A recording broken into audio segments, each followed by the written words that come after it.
हम बात करें एडोलेसेंस की, थोड़ा सा समय लेंगे, शुरुआत के 30 क्वेश्चन में समय ज्यादा लेंगे, बाद में फिर आपके जो टॉपिक्स हैं आपके दिमाग में जब तक बैठ चुके होंगे आधे, मुझे ऐसा लगता है, बाकी जरूरत पड़ी तो वहां भी करेंगे डिस्कशन। एडोलेसेंस यानी किशोरावस्था।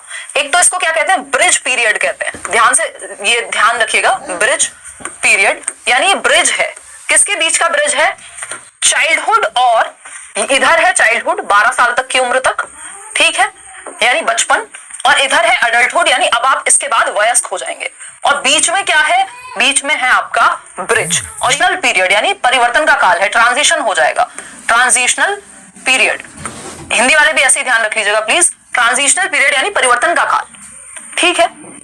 एडोलेसेंस जो है वो ब्रिज पीरियड है, ट्रांजिशनल पीरियड है ना। इसके अलावा क्या हो सकता है भाई, जल्दी से फटाफट याद करके बताओ जो याद आ रहा हो, है ना। इसको हम स्ट्रेस एंड स्टॉर्म का काल भी कहते हैं, क्या कहते हैं, स्ट्रेस एंड स्टॉर्म। किसने कहा है ये, स्टैनली हॉल ने, पूछा जा चुका है पहले।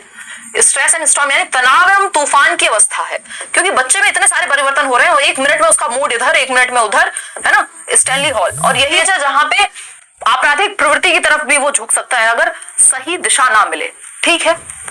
इतनी बात क्लियर है, कोई दिक्कत परेशानी अगर इस बात को समझने में हो रही है तो बता दो, नहीं हो रही है तो बता दो। गोल्डन पीरियड भी कई लोग कह देते हैं। दूसरा एक इंपॉर्टेंट चीज है, वो क्या है भाई, ट्रांजिशनल पीरियड हो गया, एक चौखट जैसा हम इसको कहते हैं, है ना, क्या कहेंगे, चौखट कहेंगे, मेरे को एग्जैक्ट इंग्लिश का टर्म याद नहीं आ रहा, उसको हम कहते हैं, क्या कहते हैं यार, वो दहलीज को क्या कहते हैं, बता दो, कोई कमेंट करके बताओ फटाफट से। हाँ, हीरो वर्शिप तो होगा ही होगा, वो एग्जैक्ट आइडेंटिटी क्राइसिस भी होगा, नो डाउट, है ना, आइडेंटिटी डे ड्रीमिंग भी होगा, थ्रेशोल्ड राइट, थ्रेशोल्ड, है ना, जिसको हम, वो गाना है ना कोई, तो दहलीज पे तेरी रखे हैं यूं ही कदम, जो भी है व्हाटएवर, तो ये थ्रेशोल्ड है, दहलीज है, किस चीज की, एडल्टहुड की तरफ जा रही है, बीच में खड़े हुए हैं आप, इस चौखट पे खड़े हुए हैं जो कि एडोलेसेंस है, और इससे निकल करके बाहर जाएंगे एडल्टहुड की तरफ। इससे पीछे क्या है, इससे पीछे है चाइल्डहुड, ठीक है।